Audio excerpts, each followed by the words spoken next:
Hey, if you enjoy the stories on my channel, please consider subscribing. Your support inspires me to keep sharing more. Thank you so much. Now, let's dive into today's story. I was brushing my hair in front of the mirror when I heard the soft, familiar ping of my phone. It was just past midnight. My husband, Marcus, had already been asleep for about an hour, softly snoring beside me. I picked up the phone, already knowing who it would be. Jake. Can't sleep. Thinking about you. My heart skipped.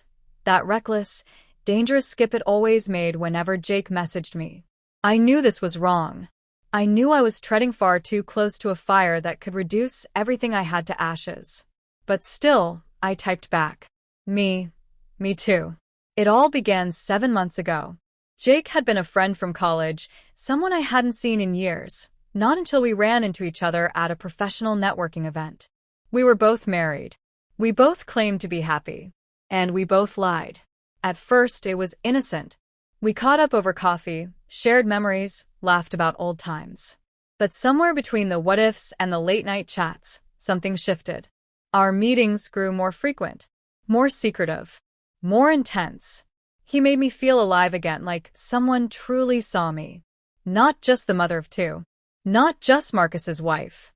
Not just the woman who made school lunches, folded laundry, and ignored the creeping silence as her husband came home later and later every night. Jake and I promised each other we'd be careful. No social media. No mingling with mutual friends. We'd keep everything quiet, private. And I thought we were succeeding until that photo. It was a Saturday afternoon. Marcus had been urging me to come with him to a casual barbecue his coworker was hosting. I didn't want to, mostly because I had already planned to meet Jake that evening. But Marcus insisted, and for once, a wave of guilt strong enough to shake me made me cancel with Jake.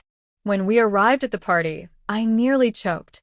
Jake was there, standing at the grill like he owned it, a beer in one hand, laughing and talking with Marcus. My mouth went dry. My first instinct was to turn and leave. But before I could, Marcus was already pulling me forward. Babe, this is Jake. He just joined our sales team 2 months ago. 2 months ago. Jake didn't even blink.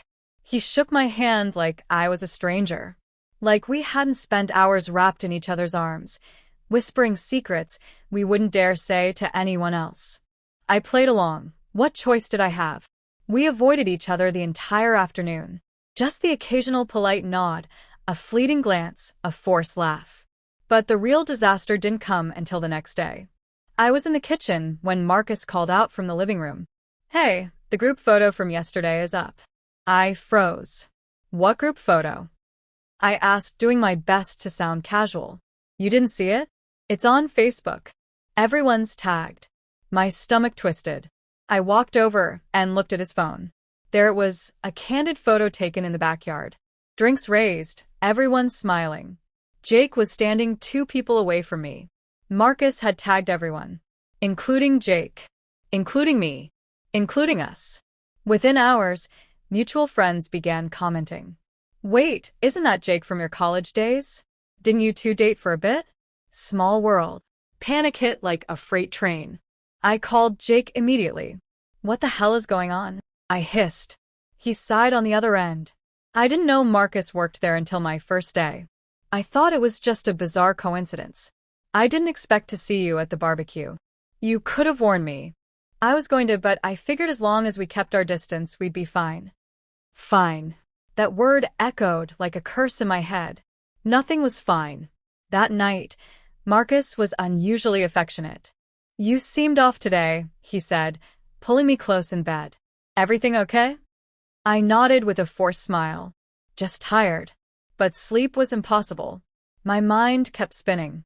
What if someone connected the dots? What if Jake's wife saw the photo and remembered me from college? What if this was how it all came crashing down? A few days passed. No drama.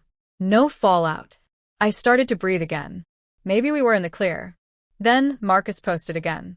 Another photo album. New friends and good times. More photos. In one I was laughing and Jake was looking at me.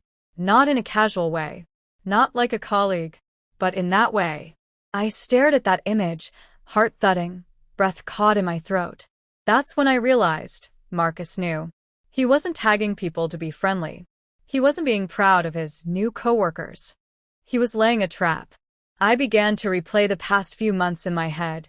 The sudden insistence I attend company events, the strangely personal questions, the moments he asked, "Let me see your phone real quick," when he never cared before. He knew. And he wanted me to know that he knew. I tried to keep it together, to pretend everything was normal. But every time Marcus looked at his phone, I imagined he was reading messages I thought I'd deleted. Every glance felt like a countdown to disaster. Finally, 2 nights later, I broke. I sat on the edge of the bed and whispered, "Marcus, is everything okay?" He looked up from his laptop and smiled. That smile was colder than any slap. "Yeah," he said calmly. "Everything's great." Then a pause. Why? "You seem nervous." I swallowed. "Just wondering." He turned back to his screen. "No need to be. You've always been good at keeping secrets." My blood ran cold. That was it. He wasn't hiding anymore. I stood up, heart hammering in my chest. What do you mean by that? He looked at me, gaze steady. Calm. Calculated. "You think I didn't see the way you and Jake looked at each other in those photos?" He tilted his head. "I was just waiting to see how long you'd keep lying." There was no yelling, no accusations, just cold facts. "I hired someone," he said. "A private investigator. After I noticed old messages from Jake popping up on the phone bill, I got curious." He leaned back. "He got pictures, videos, hotel check-ins. Want to see them?" I shook my head, numb. "Here's the deal," he continued. "You tell the kids you're going to visit your sister for a while. Then you leave, quietly. I'll handle the divorce. You get nothing, except your dignity, if you play it smart." I whispered, "You're blackmailing me."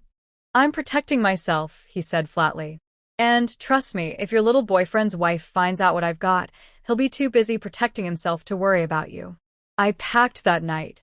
Told the kids I was helping Aunt Sarah for a few days. And I left, without saying another word. Jake tried calling. I didn't answer. I heard later that Marcus sent everything to Jake's wife anyway. They're separated now. She took the kids. He lost his job. I wish I could say I felt guilty. But honestly, I mostly felt stupid. Stupid for risking everything for someone who didn't even warn me about the trap we were walking into. Stupid for thinking I was invisible. Because secrets? They always find their way into the light. And sometimes, all it takes is one tagged photo to burn your entire life to the ground.